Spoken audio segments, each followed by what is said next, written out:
Well, switching gears, former President Trump and Vice President Harris facing off in a lively debate on Tuesday night, talking policy and trading insults.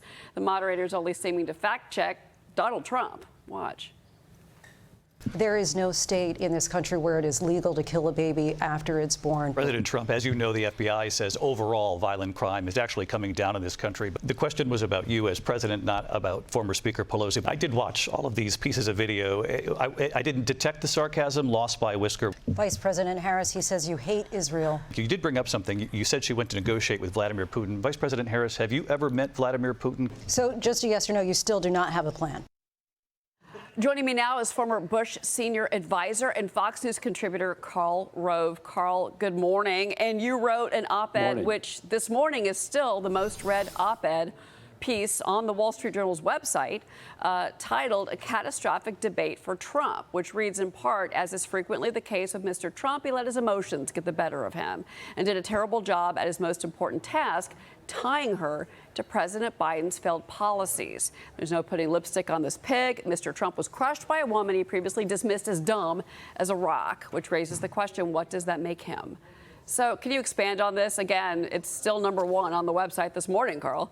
Well, thank you for that. But look, I'm amazed. He was ill prepared for this debate. Everybody knew that that ABC was going to fact check. They said they were going to do it. So be prepared for it. First of all, he should have remembered EIB/TW, economy, inflation, border. Any time spent talking about something else was wasted time. And occasionally, if the world came up, if somebody else, if Kamala Harris or the panelists brought up, the questioners brought up the world, talk about that. But that's what this is where he's winning, if he talks about the economy, inflation, and the border. So fact checking, call him on it. What was amazing to me was she said things that were clearly not true. And he let it, the ABC wasn't going to call her. She said that he presided over the worst unemployment since the Great Depression. And he could have said, look, I don't know where that came from. When I left office, the unemployment was 6.4%, and that's after we had that terrible incident with COVID, as you know. But it was higher under Jimmy Carter. Do you remember that? It was higher under Harry Truman. So I noticed you didn't call her on that. And then look for another opportunity. You know, the next time it happened, she said, no U.S. troops are in conflict. He could have said, I noticed you didn't call her. It doesn't matter what the next question to him was. He could have said, I want to take a moment. I noticed you didn't call her on that. U.S. troops are in Syria and under fire. They're in Iraq under fire. We have U.S. naval vessels in the Red Sea and the Mediterranean helping defend Israel, and with Houthis shooting missiles at them. So maybe she didn't know that, which says something about her ability as vice president, or it says something about you not calling her on it. And do that once or twice, and it would have at least set the message, set the tone, and probably prompted them to fall back a little bit with all of the fact-checking. We have an example of one of those pieces that you're mentioning here. Let's play it for our viewers. I want to get you to react to this one.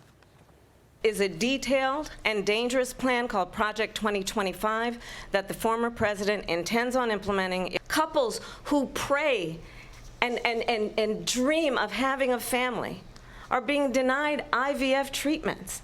If Donald Trump were to be reelected, he will sign a national abortion ban. And what did the president then at the time say?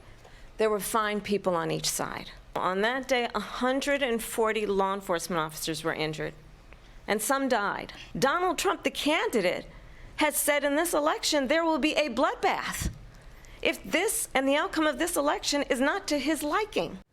Karl, more examples. Yeah, and look, he knew this was going to happen.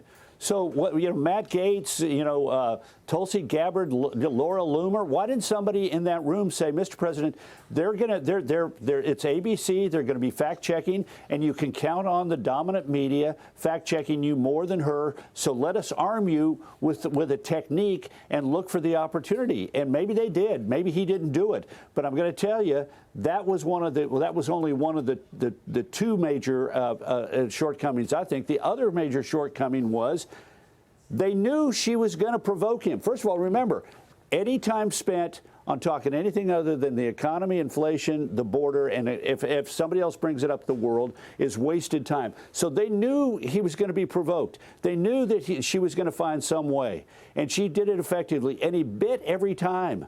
You know, your crowd size, people, you know, get tired and leave. You know, what he should have said was, you know what, I know what you're trying to do. You don't want to talk about the economy, inflation, or the border, so you're bringing up these side issues, but it's not going to work with me. And the next time she tried to provoke him, he could say, you know what?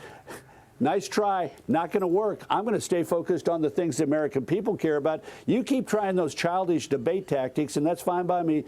You're not going to get to me. And he would have come across as, you know, laughing. He could have been confident. He could have been strong. But instead, he didn't. He took the bait, and he shouldn't have taken the debate, and he should have flipped it back, whatever it was, back to economy, inflation, border, and if it was in a part of the conversation about the state of America and the world, talk about that. Okay, Karl. So here's the next question. Does it move the needle? Because both candidates are hitting more battleground states. Today, he's going to Nevada. She's going to Michigan. We had these new Fox News power rankings showing a shift in support away from him in Georgia and North Carolina. This now makes both of these key states toss-ups. 78 electoral votes shown to also be toss-ups in Arizona, Pennsylvania, Nevada, Wisconsin. This is anybody's game, Karl. You know this with 53 days left. Right. And you say, again, in this op-ed, many undecided and swing voters are going to make up their minds less on any single issue than on their visceral reactions to the candidates. Can you expand on that a little bit? And I also said, in there that this is not going to help her as much as they think, and it's not going to hurt him as much as Team Trump might fear, but it is going to have an impact. And this thing is so tight. I mean, take a look at the Real Clear Politics averages, or the 538 averages. In most of these states, the difference, the average gap between these two people is less than 1%, well inside the margin of error. And that's based on 10 or 12 polls in some instances. So even a modest 1% change in how people view these candidates can have a big impact. But no, this race is far from over. There's a long way to go. But this is a warning. This is a lesson.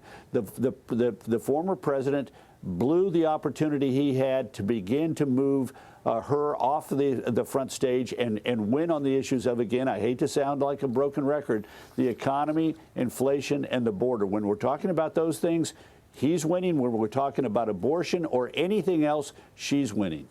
Before you go, and this is kind of a big question, and I know we have a lot of time, but I have to ask you about the down ballot. I've heard you repeatedly say that the top of the ticket affects the rest of the ballot. I want to ask you, how are you feeling in your overall analysis about Republicans' chances with the Senate and with the House? The House razor-thin margin right now already under Speaker Johnson, which has been a problem this week for him. I'm feeling increasingly good about the Senate. I think Montana and Ohio are likely to flip along with along with West Virginia, giving the Republicans 52 in the Senate. And then you look at the rest of it, from this amazing campaign in Maryland with Larry Hogan, Dave McCormick, one of probably our best single candidate on the field in Pennsylvania, Mike Rogers turning into a terrific candidate in Michigan, Eric Hovde in Wisconsin. Really enjoying the campaign and surrounded by a veritable army of daughters who are terrific campaign aides for him. Sam Brown in Nevada, maybe Kerry Lake in Arizona, but I think that we've got an excellent chance for the Republicans to take the Senate. House is a toss-up. 6 months ago, I thought it was lost. 3 months ago, when we had Joe Biden in the race, I thought the Republicans were going to hold it. I think today the most likely outcome is perhaps the Democrats take it. But if they do, it'll be by a narrow margin. The House of Representatives, regardless of whether it has a Republican speaker or a Democratic speaker, is going to have a margin dividing the two parties of single digits like we have today. Karl Rove, always great to speak with you. The analytics are always my favorite part of speaking with you. Karl, thank you so much for being here. Great to be with you. Thanks for having me. All right. We'll be right back, everybody.